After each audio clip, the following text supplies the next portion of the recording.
네, 2학년 여러분 안녕하세요. 생명과학 원, 1년 동안 여러분과 함께할 권칠선입니다. 얼굴 보고 첫 수업을 시작해야 되는데 시대가 시대인 만큼 잠깐 동안은 이렇게 온라인 클래스로 만나는 것으로 하겠습니다. 자, 우리가 오늘 배울 내용은 과학 탐구 방법의 이해라는 단원입니다. 과학 탐구 방법은 연역적인 탐구 방법과 하나 더 있는데요. 귀납적인 탐구 방법입니다. 귀납적인 탐구 방법과 연역적인 탐구 방법. 그 중에 연역적인 탐구 방법 먼저 알아보겠습니다. 연역적인 탐구 방법은 자연의 현상에서 문제를 인식하고 가설을 세워, 이게 제일 중요하죠. 가설을 세워서 이를 실험적으로 검증하는 탐구가 바로 연역적인 탐구 방법입니다. 과정은요, 자연현상을 관찰하고 왜 그럴까라는 의문에서 시작하게 되는 겁니다. 그래서 단계를 본다면 제일 먼저 문제 인식하고 가설을 설정한 다음에 탐구를 설계하고 그럼 실험을 하는 거죠. 탐구를 수행하고 거기에서 나온 결과를 바탕으로 자료 해석 및 가설 검증을 한 다음에 결론을 이끌어내는 그런 과정이 연역적인 탐구 과정이라고 볼 수 있습니다. 먼저 문제인식 단계는요, 자연현상을 관찰하고 왜 그럴까라는 의문을 가지는 단계다. 다음이 가설 설정 단계인데요. 너무 훅 뛰어넘은 느낌이 있죠. 이 사이에는 많은 과정이 필요할 겁니다. 문제인식에 포함되는 단계인데요. 바로 가설을 설정할 수 없죠. 그러니까 그 관찰한 자연현상을 우리가 자료를 많이 찾아봐야 되겠죠. 이건 어떻게 되고 저건 어떻게 되고 이거 왜 그럴까? 혹시 내가 궁금해하는 걸 누가 연구해 놓은 건 아닌가? 아마 여러분이 궁금해한 건 누군가 다 연구해 놨을 거예요. 그죠? 그런 걸 해보는 과정이 필요하고요. 다른 사람이 아무도 연구 안 했어. 그러면 내가 이걸 한번 연구해 봐야 되겠다. 이렇게 되지 않을까라고 결론을 내려보는 단계가 가설 설정 단계입니다. 의문에 대한 답을 추측하여 내린 잠정적인 결론, 이렇게 해서 이 가설은 예측 가능해야 하며 실험이나 관측 등을 통해 옳은지 그른지 검증될 수 있어야 한 이런 조건이 필요합니다. 가설과 결론은 이런 차이죠. 가설은 뭐뭐뭐 할 것이다 이렇게 예측하는 거고요. 결론은 뭐뭐뭐뭐 한다 이렇게 결론을 내리는 그런 거라고 보면 됩니다. 다음은 탐구 설계하는 단계입니다. 가설이 옳은지 그른지를 검증하기 위한 단계인데요. 여기엔 여러분이 좀 생소한 단어가 많이 들어올 수 있습니다. 대조 실험을 수행해야 된다. 결과의 타당성을 높이기 위해서는 대조 실험을 해야 된다. 대조군을 설정하고 실험군과 비교해야 된다라는 얘기가 됩니다. 그럼 대조군은 뭐고 실험군은 무엇이냐? 실험군은 가설을 검증하기 위해 의도적으로 어떤 요인을 변화시키는 집단. 대조군은 아무 요인도 변화시키지 않는 집단을 우리는 대조군이라고 말할 수 있습니다. 예를 들어 어떤 가을에 어떤 단풍이 어떤 나무에 울긋불긋 단풍이 드는 걸 궁금해서 어떤 학생이 왜 궁금할까라고 해서 온도가 요인이 아닐까라고 해서 그 당시의 온도는 25도였어요. 낮의 온도가. 그러니까 이 학생이 20도, 15도, 10도, 5도, 0도 이렇게 막 온도를 낮췄던 거죠. 그렇다고 하면 여기에서 실험군은 지금 현재 온도가 아닌, 현재가 25도니까 25도는 아무것도 변화시키지 않으니까 대조군이 되는 거고요. 나머지 온도, 0도, 5도, 10도 이렇게 변화시킨 건 실험군이라고 볼 수 있습니다. 여기서 변인이라는 것은요, 좀 어려워지죠. 여기서 변인이라는 것은 탐구와 관계된 다양한 요인으로 독립변인과 종속변인이 있습니다. 자, 변인 그러면 독립변인, 종속변인. 독립변인은 아까 우리 여기에 어떤 요인 뭐 이런 거 썼잖아요. 요거를 변인이라고 한다 그런 뜻이라고 보면 됩니다. 독립변인은 실험 결과에 영향을 미칠 수 있는 변인. 이걸 바꾸면 실험에 영향을 주겠다라는 거죠. 그러니까 많은 요인이죠. 예를 들어 우리가 단풍 실험을 하는데 온도만 영향을 끼치는 게 아니라 실험 결과에는 물도 영향을 끼칠 수 있고 햇빛 양도 영향을 끼칠 수가 있고 뭐 다양한 화분의 흙의 양 뭐 많겠죠. 그런 것들이 전부 다 독립변인에 해당된다라는 겁니다. 그 독립변인을 또 다시 조작변인과 통제변인으로 나눌 수 있습니다. 조작변인은 대조군과 달리 실험군에서 의도적으로 변화시키는 변인, 이걸 우리는 조작변인이라고 하고요. 통제변인은 대조군과 실험군 모두 일정하게 유지시켜주는 변인을 통제변인이라고 합니다. 그래서 조작변인은 우리가 이 가설을 온도가 낮아져서 단풍이 들었다라고 하면 온도가 조작변인이 되는 겁니다. 그러면 통제변인은 온도 이외에 물, 햇빛, 흙의 양 뭐 이런 게 통제변인이 될 수 있습니다. 잘 기억해 주셔야 됩니다. 변인은 독립변인과 종속변인이 있다. 독립변인은 조작변인과 통제변인이 있다. 이제 종속변인입니다. 아까 우리 독립변인은 실험 결과에 영향을 주는 거였잖아요. 독립변인은 실험 결과입니다.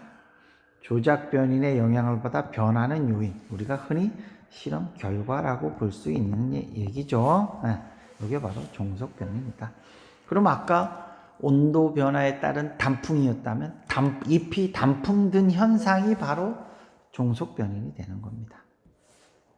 용어 중에 간혹 변인 통제라는 용어가 있습니다. 요거랑 앞뒤가 바뀌었죠. 변인 통제는 통제 변인을 잘 하는 것 이렇게 이해하면 됩니다. 조작 변인을 제외한 다른 모든 독립 변인을 일정하게 하는 것. 그러니까 너 통제 변인 통제를 잘했니? 이런 얘기가 되는 겁니다. 그걸 우리는 변인 통제라고 한다라는 겁니다. 다음 단계는 우리는 연역적인 탐구 방법을 배우고 있습니다. 자료 해석 및 가설 검증이다. 탐구를 수행한 후 얻은 결과를 분석하는 단계이며 결과가 가설에 타당하면 다음 단계로, 타당하지 않으면 가설을 수정하거나 아예 새로운 가설을 세워야 되는, 아예 바꾸는 그런 과정이 됩니다. 근데 가설이 타당하면 결론을 도출하는 이런 단계가 되겠죠. 위로 올라가면 여기 있죠. 그래서 그 자료 해석 및 검증 단계에서 가설이 타당하지 않으면 가설을 다시 설정해야 되고 가설이 오르면 결론을 도출하면 됩니다. 이게 바로 연역적인 탐구 방법이 되겠습니다. 이런 연역적인 탐구 방법에는 뭐가 있느냐? 플레밍이 페니실린을 발견할 때 에이크만이라는 학자가 각기병, 다리가 약해지는 걸 탐구할 때 레디라는 학자가 생물 속생설은 생물은 생물로부터 나온다라는 학설입니다. 당연하겠죠. 근데 그 옛날에는 생물이 무생물로부터 나온다라고 이렇게 학설을 세운 게 있는데 이거죠. 닭은 어미 닭으로부터 새끼 닭이 나온다. 이게 바로 생물 속생설입니다. 이거 가지고도 옛날 학자들은 논쟁이 많았습니다. 파스테르가 탄저병 백신을 개발할 때 이 모두 다 연역적인 탐구 방법으로 한 것이다 라고 보면 되겠습니다. 자, 플레밍이 페니실린을 발견을 순서 없이 나타냈대요. 이거 순서 없이 나타내면 여러분 이제 고등학교 1학년 때 좀 적응된지 모르겠지만 고2 올라오면서부터는 순서 없이 나열한 걸 많아요. 근데 이걸 바로잡으라는 문제는 잘 나진 않죠. 간혹 그냥 제발 이 문제는 맞춰주세요라고 하는 게 순서대로 써라, 골라라, 뭐 이런 얘기가 되겠죠. 가는 플레밍은 푸른 곰팡이가 핀 배양 접시를 골라내다가 푸른 곰팡이 주변에 세균이 증식하지 않은 것을 발견하고 왜 그럴까라는 의문을 품었다. 요거 가장 첫 단계라고 볼 수 있겠네요. 그죠? 왜냐하면 우리가 문제인식 단계가 되는 거죠. 플레밍은 실험 결과를 토대로 푸른 곰팡이에서 나온 물질이 세균 증식을 억제하는 효과가 있다는 결론을 내렸다. 이건 결론이네요. 그죠? 뒤로 가야 되겠죠. 여러 개의 세균 배양 접시 중 일부 배양 접시에는 푸른 곰팡이를 접종하여 배양하고 나머지 배양 접시에는 푸른 곰팡이를 접종하지 않고 배양했다. 요거 탐구 설계 및 실험, 탐구를 수행하는 거가 되겠죠. 자, 여기에서 푸른 곰팡이를 접종한 거, 우리가 의도한 실험이 되겠죠. 그죠? 이게 실험군이 되겠고요. 접종하지 않았어. 자연 상태 그대로 두는 거죠. 이건 대조군이 되겠습니다. 그죠? 플레밍은 세균을 연구하던 중 세균을 배양하던 접시를 잘못 관리하여 배양 접시에 푸른 곰팡이가 생긴 것을 발견했대. 이거는 우리 단계에서 얘가 그냥 플레밍이 어떤 다른 실험을 수행한 거죠. 그러니까 이 라는 왜 그럴까라는 의문을 품기보다도 그 전이 되겠죠. 요거는 라가 제일 앞이 될 가능성이 있네요. 그죠? 플레밍은 푸른 곰팡이에서 나온 어떤 물질이 세균 증식을 억제하는 작용을 했을 것이다. 뭐뭐 했을 것이다 라고 생각을 했대. 이거 가설 설정 단계죠. 푸른 곰팡이를 접종한 배양 접시에는 세균을 증식하지 않았고 푸른 곰팡이를 접종하지 않은 배양 접시에는 세균이 증식하였다. 요건 실험 결과. 실험 결과랑 결론은 다른 거죠. 그죠? 실험 결과가 됩니다. 그러니까 아까 얘기했듯이 라가 가장 먼저, 그 다음에 그죠? 의문을 품은 거, 그 다음에 가설 설정인 그 다음에 탐구를 설계하는 거 그 다음에 실험 결과 실험 결론 이렇게 순서가 될 것 같습니다. 질문 2는 플레밍이 푸른 곰팡이를 이용하여 실험을 수행하기 전에 내린 잠정적인 결론은 무엇인지 써보자. 찾아서 쓸 수 있습니다. 왜냐하면 결론을 찾아서 그걸 그대로 쓰면 되는 거죠.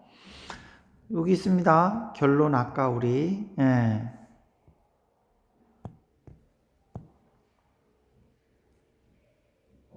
어디 갔어? 여기 있네요. 그죠? 나에서 보면 푸른 곰팡이에서 나온 물질이 세균 증식을 억제하는 효과가 있다. 그죠?